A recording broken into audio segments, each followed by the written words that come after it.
વડનગર તાલુકામાં જીવદયાની કોઈ હેલ્પલાઇન ન હોવાથી એક સેવાભાવી સંસ્થાને ફોન કર્યો ત્યારે એમણે નામ ન દેવાની શરતે એક છકડો મોકલી અને મહેસાણા જોડે પાંચોટ ગામે જે જીવદયાની હોસ્ટેલ છે ત્યાં આ ગધેડું જે કૂતરાઓએ એને કરડવાથી અનેક જગ્યાએ એ કોવાયેલું છે, પીડાતું હતું, તેને હોસ્ટેલમાં લઈ જવાની આ જીવદયા પ્રેમીઓએ સેવાનું કાર્ય કર્યું છે, તેને વડનગર પંથકના લોકો બિરદાવે છે.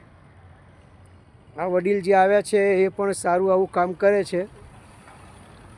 શું નામ આપનું? ભાવેશ પંડ્યા. ભાવેશભાઈ પંડ્યા સાહેબ, કેટલા વર્ષથી આવું સેવાનું કાર્ય કરો છો? 4 વર્ષથી તેઓ આ કાર્ય કરે છે.